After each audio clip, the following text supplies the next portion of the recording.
recording. There you go. It gives us. All right. So the other thing for housekeeping is today's Lunch and Learn offers a 1 hour AIA and APA continuing education credit. All AIA members, please put your name and AIA number in the chat before the presentation ends to receive attendance credit. APA members are to self-report within 48 hours of attendance to receive credit. Natalie will put the event ID number in the chat for you all, along with her email address if you have any credit questions. All right, for today's presenter, before I hand it off, just a brief little bio. Parker Destin, who's an appointed member of the Florida Historical Commission, will highlight the history of British West Florida and its impact on the war's outcome, while previewing plans to commemorate an upcoming, or actually an exhibit that's currently on display at the Pensacola Museum of History, featuring newly acquired period documents and maps. Thank you so much, Parker. I'm going to hand it over to you. Oh, thank you for having me, Mike. So I'm a little nervous. Deep down, I'm just a real excited enthusiast about Florida history, and I'm in a group that I think I share kindred interests with. But I know I'm in a room full of professionals, academics, so I will do my best. Just as a beginning point, Mike, just on background from me, my name is Parker Destin. I'm a restaurateur over here in Destin, Florida. By accident of birth, it's not necessarily something special. I'm a sixth generation Floridian and directly descended off of Leonard Destin, who founded Destin, not on purpose. He set up the first fish camp at East Pass in the 1830s, and my family's been here as commercial fishermen, and then eventually we got into the hospitality business as tourism became the main economic driver of the Florida economy. Probably around 2001, and I've been in the hospitality business for about 20 something years now. And after my undergraduate degree from University of Tampa, I got lost and went to law school and practiced for about 6 years. And I've messed around in politics a little bit. I've been a city councilman here in Destin. I'm presently on the Okaloosa County School Board because education is deeply important to me. Civics, history education, Florida history education, and then I am I'm an appointed member by the Senate President to the Florida Historical Commission, where I serve currently as the vice chair. And what we do at the Florida Historical Commission is in addition to some administrative duties, our main purpose is to rank the allocation list for special category grants that the legislature will fund and then hand out to all sorts of preservation and conservation entities throughout the state of Florida for all sorts of wonderful, interesting projects that I'm sure many of the members that are listening today are familiar with. So I am a avid enthusiast for promotion of the general of all things Florida history, and especially Northwest Florida, where I'm from. And what we're going to do today is, if Mike, you've already got it pulled up, if we've got the first slide up and available, we'll just jump right in. My goal today is just to give you, as quick as I can, a very, very beginner, high level understanding of the Florida British period in during the Revolution, and so that you can go out and evangelize how interesting of a time period and snippet of Florida history this is, and then I'll finish with uh, some of the steps that the state of Florida and some of our local institutions like University of West Florida have taken to try to get our Florida Revolutionary War history in front of students and the general public so that the story can be told and then carried on subsequent to this point after the 250th celebrations start to fade away. So I think probably I won't spend too much time on the background of the setup of Florida in general during the prehistory of the British period, but it is interesting and important to remark that you go, well, most people don't even know that there was a British period to the Floridas. And I say the Floridas because they technically were administratively separated by the British during their time of ownership and control into two separate colonies. East Florida was basically the modern peninsula, and what we know of with its administrative capital at St. Augustine, and then West Florida, the dividing line between the two being Apalachicola River, all the way to the west, with the eastern shore of the Lake Pontchartrain being the westernmost boundary of West Florida, with the administrative capital being in modern day Pensacola.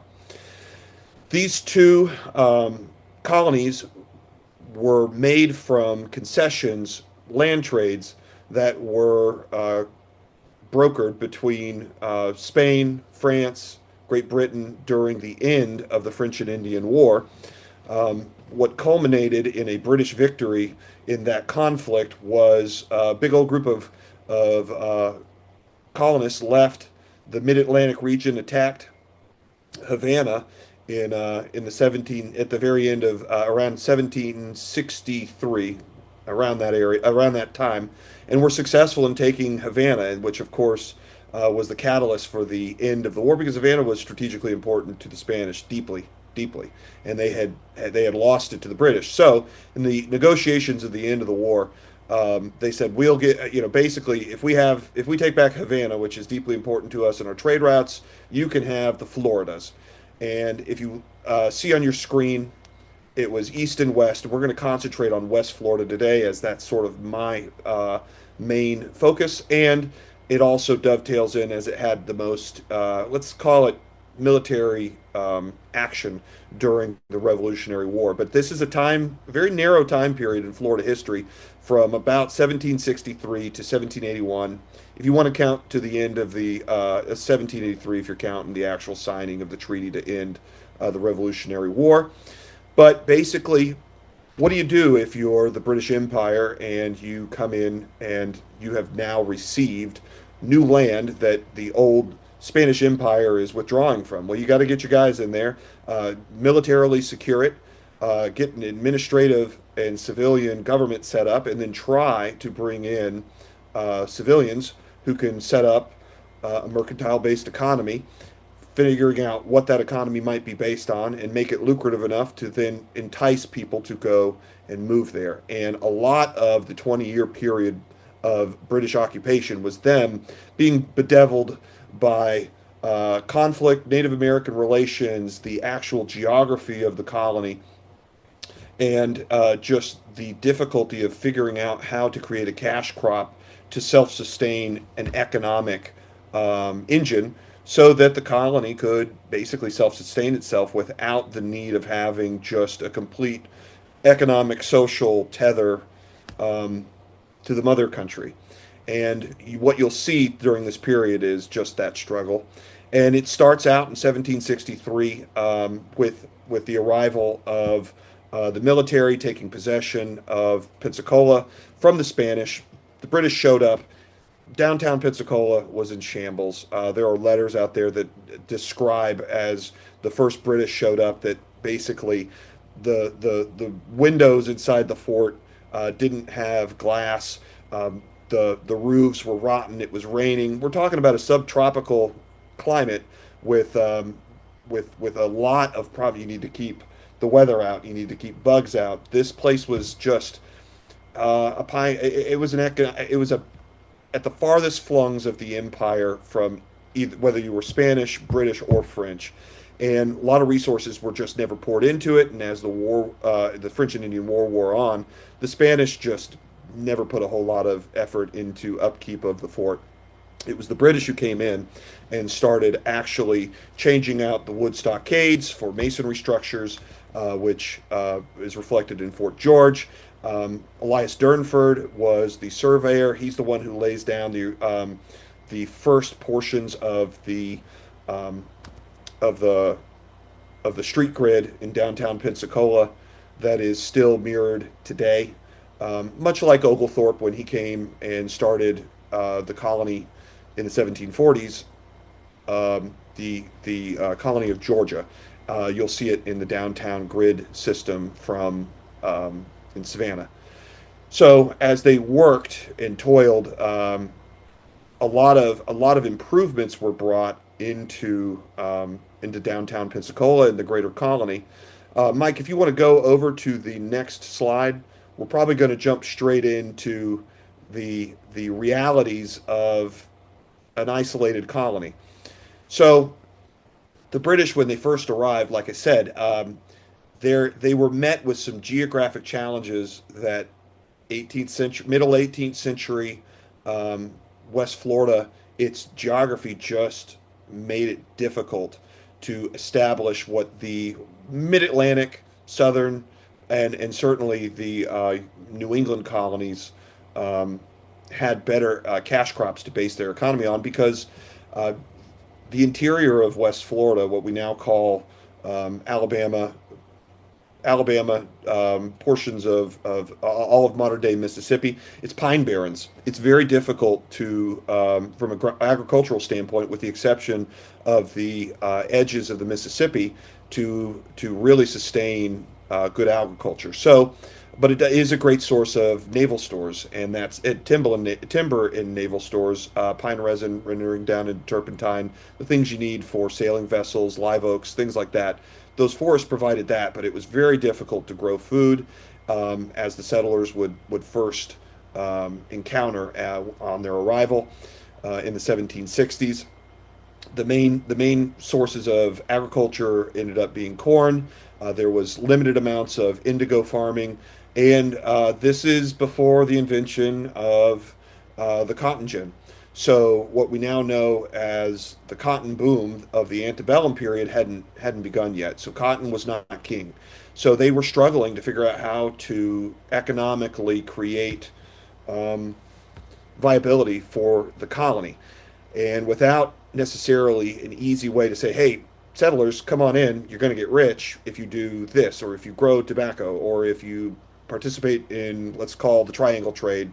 Uh, Without those incentives, how do you really get people to come here? Well, the British government had a quite robust um, settlement and immigration policy, which was they would give anywhere from 50 to 5,000 acres to veterans from the French and Indian War. And of course, that was handed out administratively by the royal governor out of Pensacola, oftentimes predominantly over on the western side of the colony where there was agriculture, um, and it was handed out based on your service status. So privates were near the bottom, and officers and higher ranking military officials, they were on the higher level of the acreage allocations by the crown. But many settlers were enticed, uh, frankly, because they were going to be given um, free land. The irony there, of course, is the British Crown didn't have the cash to really pay them well for their service, and so what they had a lot of, and as they were in debt from the war, land was the main way that they tried to pay former soldiers of the army. Um, in addition to agricultural subsistence life, there was the main cash crop was trade through Native American trade channels for deerskins. Deerskins in the middle 18th century were the go-to source of leather goods for the insatiable appetite of leather and leather products in Europe.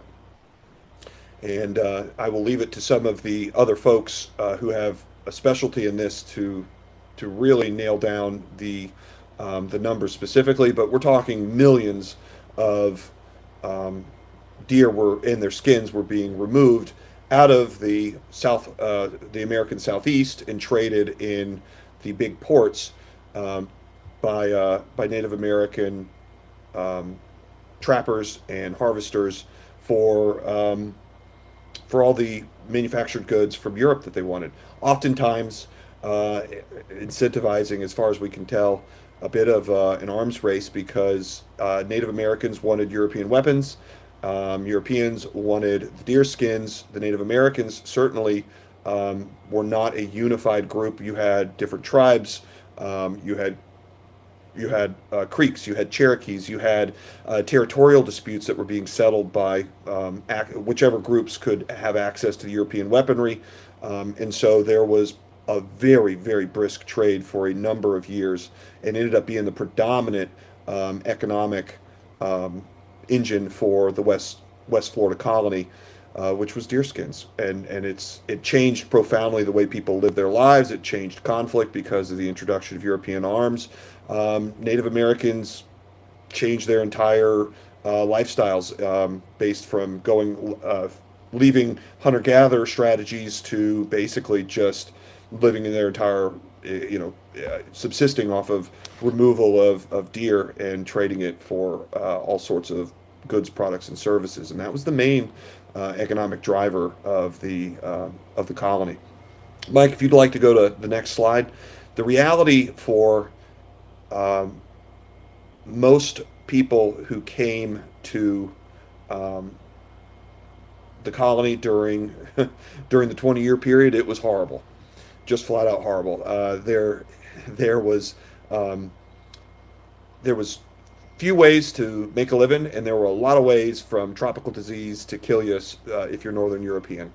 And the hardship of survival in 18th century West Florida is profound. And I'm going to read you a little excerpt, but basically, I'll give it to you. Mr. Mike Bunn is a terrific historian and collector and of scholarship in West Florida. But basically, dangerous communicable diseases plagued the new colonists, making life at times miserable for many and sending, owing to the then primitive state of medical knowledge, an alarming portion of the population to an early grave. West Florida had protracted quote unquote sickly seasons. Sickly seasons, of course, being when it's hot and when we have a lot of mosquitoes. Mosquito borne illness was the primary vector for a lot of the real terrible tropical diseases in West Florida. That's why we have mosquito control districts to try to keep that at bay in the modern day. But there was a protracted sickly season from late spring to early fall when fevers and a variety of other maladies spread easily, with what were described as bilious, putrid, nervous, and malignant fevers, stalking residents, and a panoply of other unpleasant sicknesses such as dysentery, scurvy, dropsy, typhoid, typhus, consumption, asthma, malaria, pneumonia, smallpox, venereal diseases, and yellow fever, carrying off lives with startling regularity. In West Florida, to put a fine point on it, West Florida acquired a reputation as the graveyard for Britons. The place was described as good for nothing but destroying Englishmen, declared one despairing observer, while another termed it simply the most disagreeable and unhealthy place in America. This was a tough place to be from because Northern Europeans simply did not have immunity when they arrived to the subtropical diseases that you just don't have in Northern Europe. Um, there are there are diaries out there of many of the wives who came over in the first wave of British military folks in 1765, and basically within 2 months of arrival, uh, everybody who showed up, half of them had died of yellow fever. I mean, just huge swaths of the population just being swatted down by tropical disease. Um, if you look over to the right side of your screen right now, you'll see one of the only structures from the West Florida period. It's located in Pascagoula, Mississippi. Um, Actually, Mike, if you want to go back forward in we will. I think you went backwards. There we go. It's still there. So that's called the LaPointe Krebs House in Pascagoula, Mississippi. The only reason it's survived the hurricanes and over 250 years of just wet, humid um, weather is that it was built out of a sort of a coquina masonry slurry. It's the only way, and it's a fascinating example of what would have probably been one of the nicest structures in West Florida from the time period. A lot of folks will think of the Northern Gulf in this area from a plantation standpoint, the big Greek revival plantations, columns, things of that nature. There was some plantation activity in the colony, but this is long before um, cotton plantation activity and what we iconically think of as that. That is actually an example of probably one of the nicest homes. If you look below it, as best as you can see, that is actually a view of the cottages that were on the Island Massacre, which is now actually the modern name is Dauphin Island off of Mobile. And it's very modest. It was a very, very difficult subsistence style living down here. And um, to quote my colleague Mike Bunn, uh, who said it, if you are really trying to entice people to the colony, you got to think of a different name than Island of Massacre. I just don't know how many people you're going to get. Say, let's leave, let's leave what we're familiar with and settle down. Island of Massacre. That's the one. That's the one I want to be at. Uh, just as an aside, the Island of Massacre got its name when the French settlers, I think, the French explorers went to it around 1699 and discovered a bunch of skeletons and thought, there must have been a terrible battle massacre here. Um, in the modern day, we figured out actually that was a Native American Indian uh, burial site that a hurricane had eroded and started to expose those skeletons, and it wasn't in fact a massacre. Dauphin Island, it's easier to sell Dauphin Island if you want people to settle there. Mike, if you'd like to go to the next one. This goes on for about the establishment of the colony, and it was a very new colony. You got to remember, um, Georgia was settled in the 1730s. I think that was the newest of the original 13 colonies. That gives them an extra almost 40 years to establish their economy. I'd like to think that if given enough time, uh, British West Florida would have established a colony, but the reality is they were just too dependent on Great Britain for everything to consider the idea that they needed to um, rebel from England when the call and the fervor that basically captured the spirit of the folks in New England and in the Mid Atlantic and in the Southern colony states in the late 1760s, early 1770s. Um, the war basically happened around these colonies, and it's the main reason they stayed loyal. They go, we just don't see how it's going to be in our interest in the long term to throw off the shackles and be completely on our own. We can't sustain ourselves, and so uh, they did. They stayed loyal, and the reality is the Floridas, despite their isolation, uh, are quite strategic from a geography standpoint, from a military standpoint, and were certainly, as loyal as strongholds, deeply were deeply of interest um, to all sides on whether or not the British were going to be able to stage their defense of their holdings from the Floridas. Why Pensacola? Why does Pensacola exist in its first place? Well, it's geographically it's the deepest natural protected port. In, the Spanish recognized that around 1559 when the De Luna expedition sailed through the pass and attempted the very first European settlement in what is now the modern United States. It predates St. Augustine. Um, the Spanish Navy established the naval yard in Pensacola, and every subsequent European power that took control, and then eventually the United States, has kept the Pensacola Naval Yard due to its strategic location. So if the British are occupying it, even if you're at the end of the earth, the Spanish and the French, who are aligned with the United States, they're deeply interested in what's going to happen with West Florida and East Florida. So much so that even at the very beginning of the conflict, the Continental Congress, John Hancock, they made a petition straight to, and there's a copy of it in the slide here on the lower left, uh, to convince the Spanish crown to join the rebel cause, and within the resolution petitioning um, petitioning the crown, there's an offer that says basically we will join together, we will attack West Florida and Pensacola, and share the harbor. At the highest levels, Pensacola, West Florida, we were in the mix in the conflict because it was deeply important to control that Navy Yard and that deep port. Now, Bernardo Galvez, some of you might not be familiar with the name, some of you might be. Bernardo de Galvez was a younger military officer with a lot of ambition, and he was the colonial governor during the conflict of Spanish Louisiana. Spain controlled Louisiana during the conflict. They were headquartered out of New Orleans, and Bernardo Galvez took steps to start the process of attacking the British and kicking them out of the Floridas. He is the namesake of Galveston. He is the Spanish Marquis de Lafayette. He doesn't get his due credit in in American history, but he ought to, because what he did in beginning around 1779 was he started the campaign of kicking the British out of West Florida.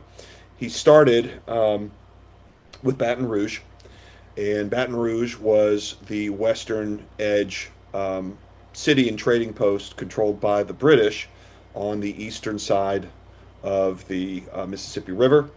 He attacked them. He then turned his sights and marched on Mobile.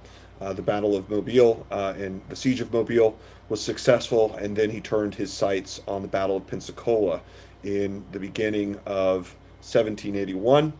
Um, they marched their soldiers over to Pensacola.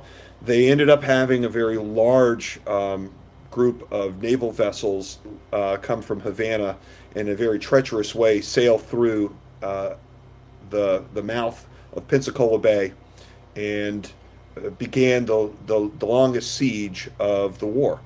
The Battle of Pensacola was won when basically, if you want to go to the next slide, Mike, the Battle of Pensacola ended up being won when a hot shot of artillery landed in the powder magazine and basically detonated the Queen's Redoubt, which was the forward position, defensive position of the British that was protecting basically the town and settlement of Pensacola and Fort George.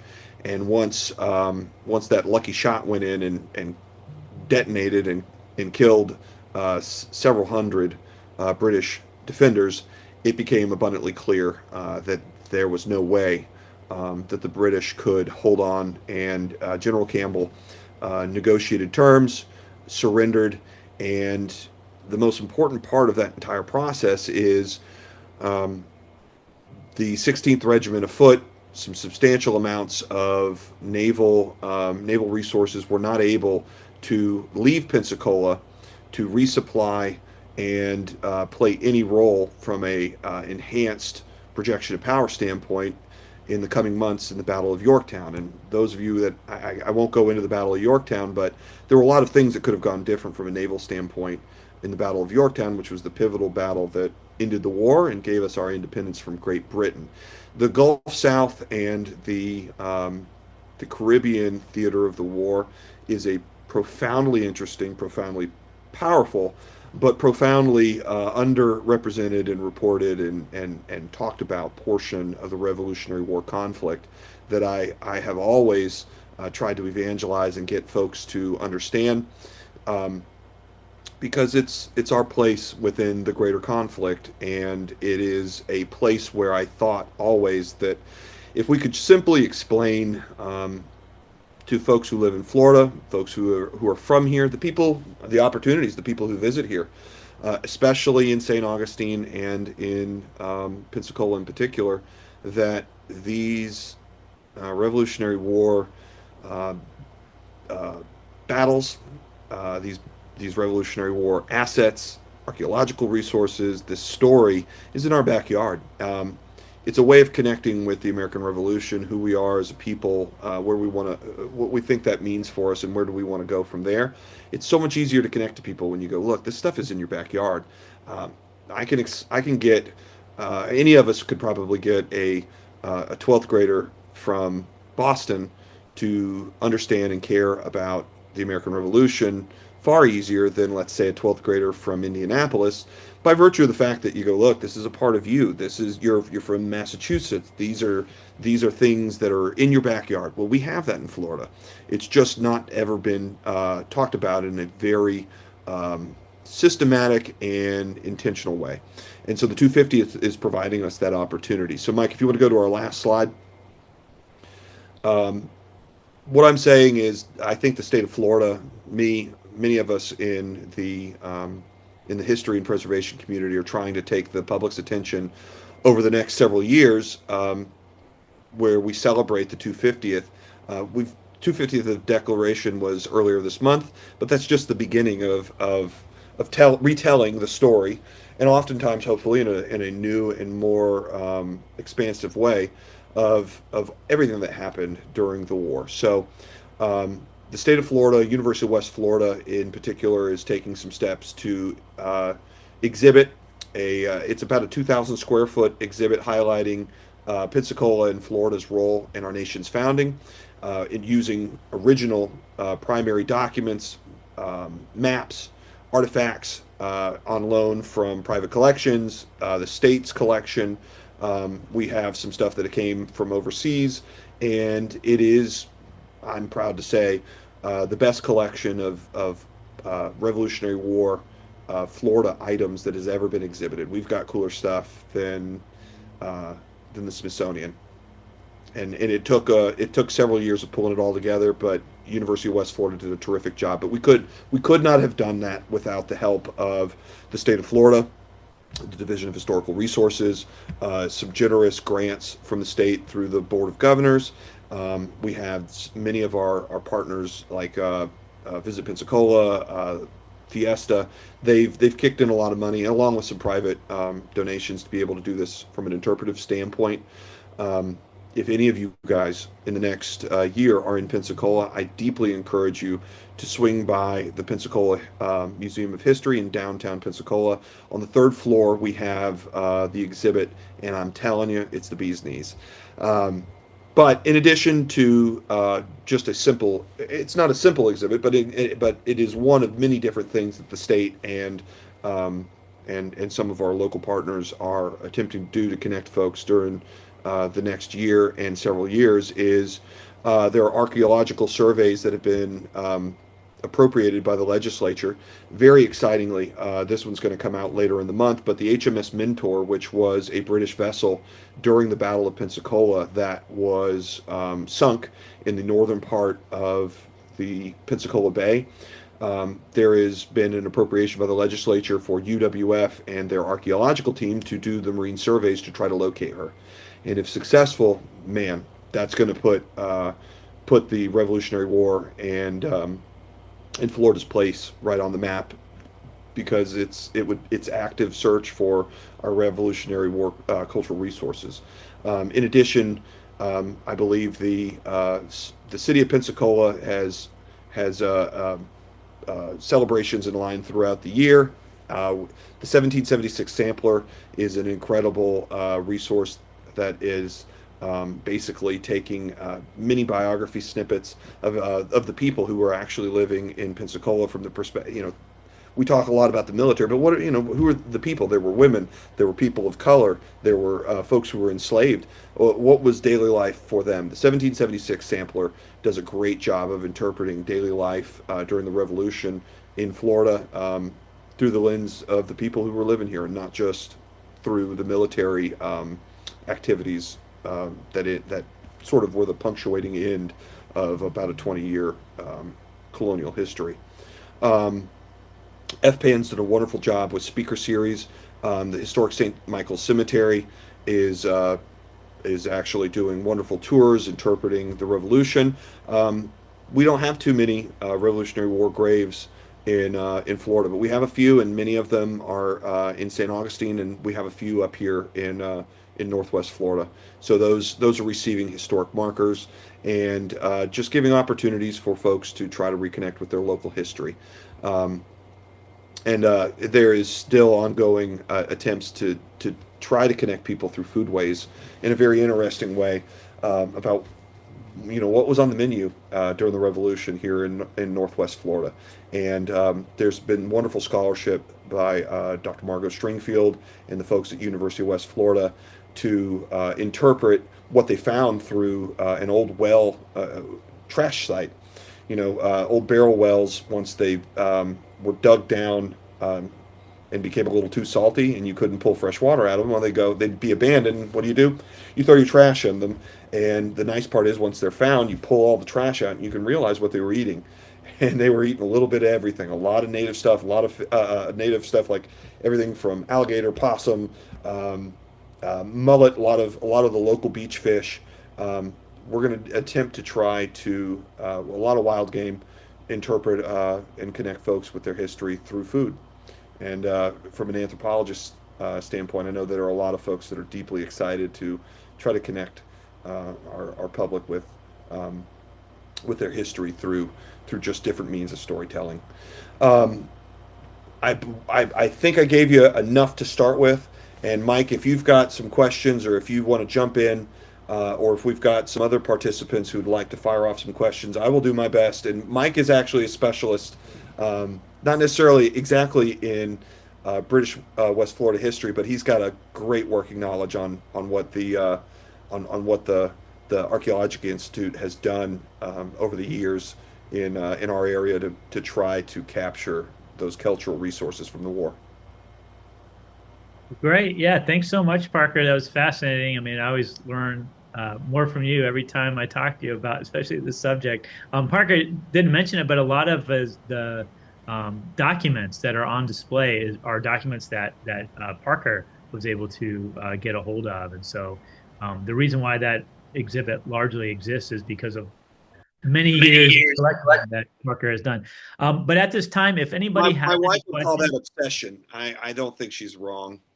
God bless her. that's a good one. It pays off finally. Yeah.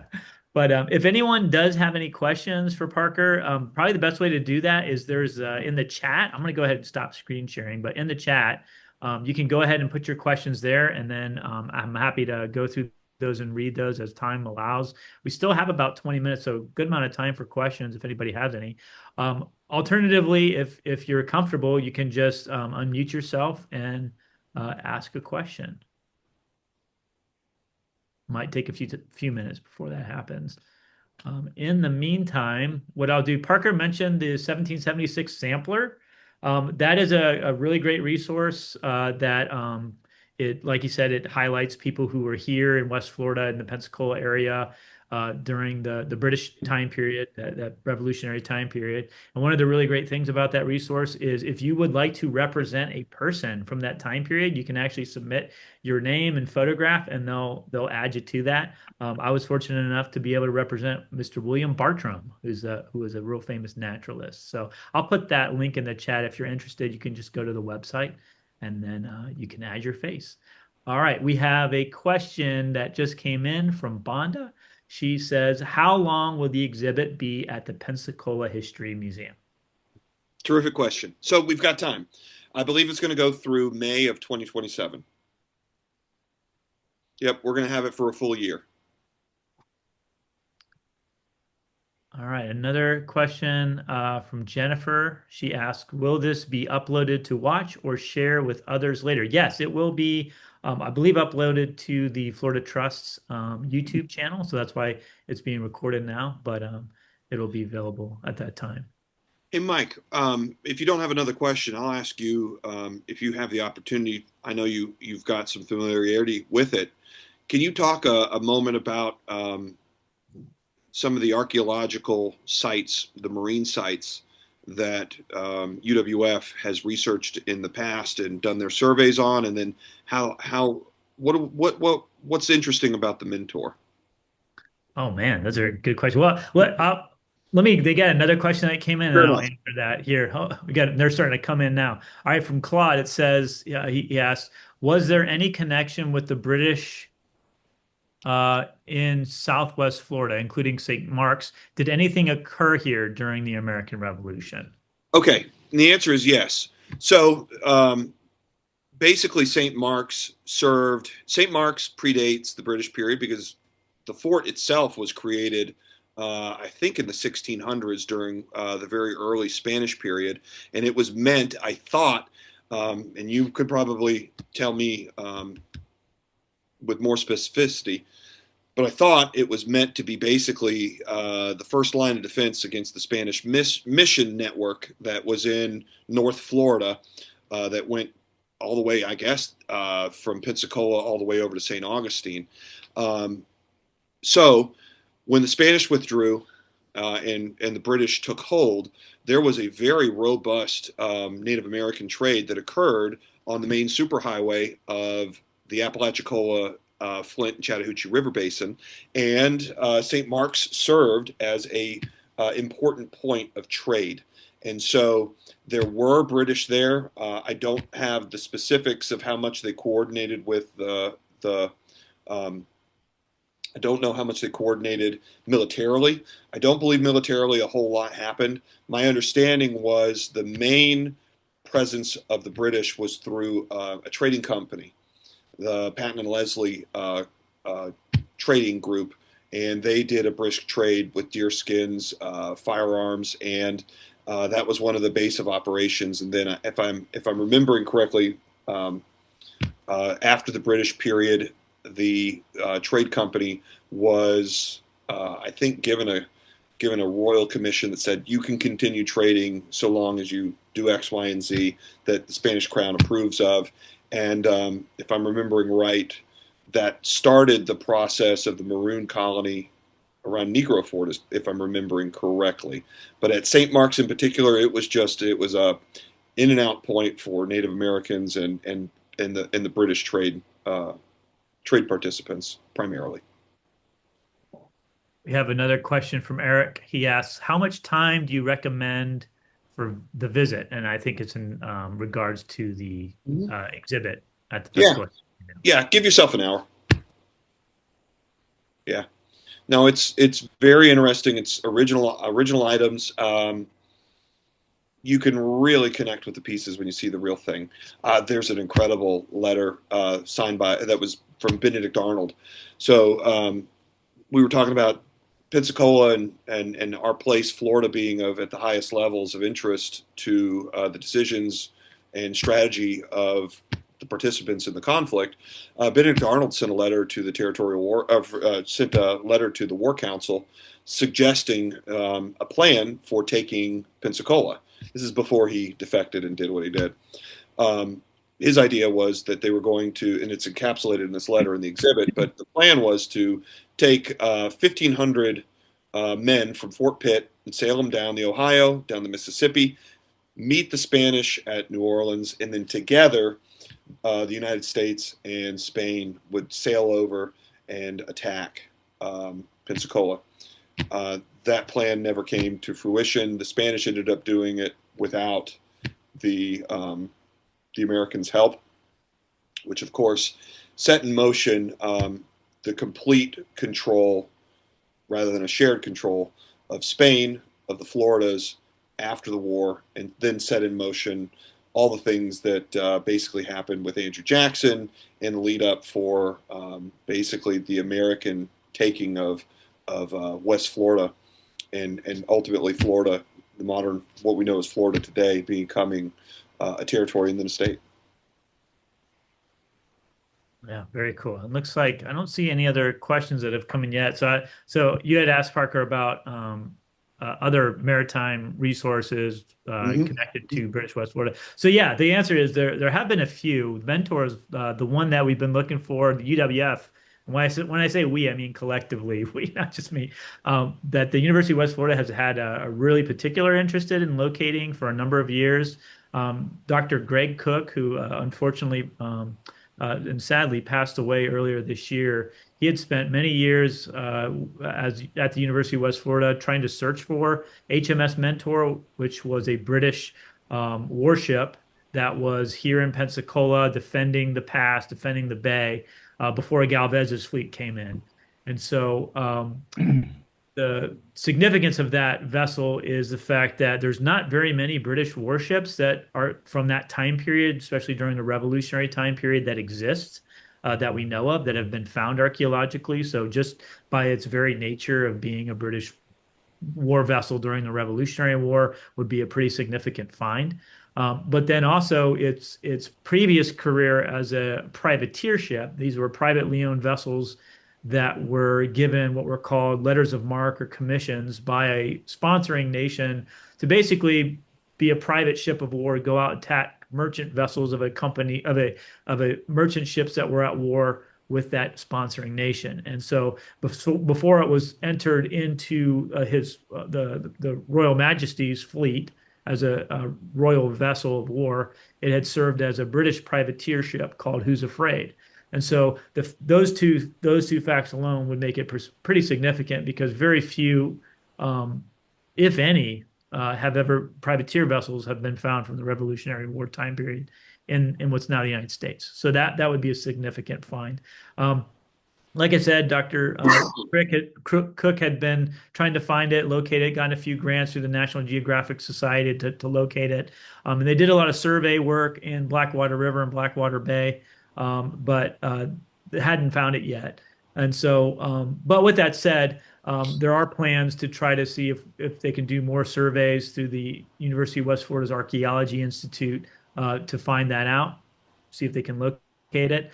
In September, there will be a Gulf Coast Culture Series, part of the College of Arts and Sciences, with the University of West Florida. They're going to sponsor it, and so they'll have more information about that when we get there. But that will be in September, so look out for that. And then regarding other British vessels, they have found a few. The very first underwater field school at the University of West Florida identified what turned out to be probably the remains of HMS Florida, which was a British vessel that was used in surveying the coast of British West Florida for George Galt. So, if you've ever seen some of the maps that Parker showed showing West Florida during that time period were made by George Galt, and this is the vessel that he used to do that work with. And so that was located in the 1980s by the University of West Florida and by the state of Florida on what's now called Dead Man's Island, which is just right on the peninsula of Gulf Breeze. And so it was basically that was where ships would come in to be repaired. They called it careening. So they would literally just beach the vessel so they could access the bottom of the vessels to repair anything they needed to. And in that case, it was so beyond repair that they decided that it just wasn't worth saving it. And so they left it. And over time, it rotted away, but things that were underneath the sand and water were preserved. And that's what they found in the late 1980s. And so it's pretty cool vessel. And they found another one right next to it, basically, from this same time period. So we've got a couple British vessels from that colonial time period, but the Mentor is the one that people have always wanted to find. All right, so I don't Parker, think we have any. this is John Phelps, one of Hey, your. John. Hey, how are you, man? It's great to Thanks see very you. much for this. This has been great. I did want to ask you a question, if I may. Yeah. Research I was doing for a different project turned up an interesting fact about, I think, about British administration of Florida, and that was they actually had a legislative body Hmm. that was advisory to I guess, to the governor, Correct. which, Yep. if true, I think makes it the first legislative body of its kind in the state. I Am I it wrong about is. that? I think if true, yeah, it is true. And it was a territory. It was basically a territory council that had no real power because, of course, it was advisory to the royal governor. But it was the first real attempts at sort of a delegated collegial democratic institution within the state. It was fraught with political problems because it was um, constantly a lot of bickering, squabbling, the petty things that bedevil politics in the modern day, I uh, realize, yeah. personality conflicts, you name it. I mean, it was wrought with problems. Yes, there was a council set up that for several years would meet, discuss territorial issues, and then bring those issues to the governor for action or Thank you. inaction, typically. Great questions. Do we have? I don't see any other questions in the chat, so I'll just give it another minute or two for anybody that wants to turn on their mic. But if not, I just want to thank everybody so much for joining us today. We hope you enjoyed the presentation. Thank you so much to Parker for this presentation, but then all the things that you do to help preserve and tell the stories of Florida's Florida's past. It's such important work that you do with the Florida Historical Commission, but also just advocating as you always have done. If you or your company is interested in sponsoring a future Lunch and Learn like this one, you can please email Laura Glenn of the Florida Trust and then her contact information. If Natalie, if you can add that in the chat, that'd be great. If you're not already a member of Florida Trust, please consider joining today for access to free webinars and many other great benefits like our newly relaunched Preservation Passport program.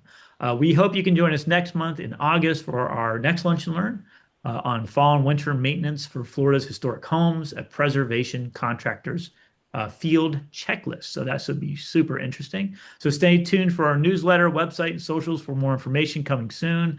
Registration for August Lunch and Learn is now open. And Natalie will also, if you could please add the link to the chat, and it'll probably be also up on the YouTube channel when it's up. And then just FYI, all registrants for today's Lunch and Learn will receive a follow-up email in the coming days with a link to today's video and any presentation materials and additional handouts and resources. Again, thanks so much for joining us. We hope to see you next time.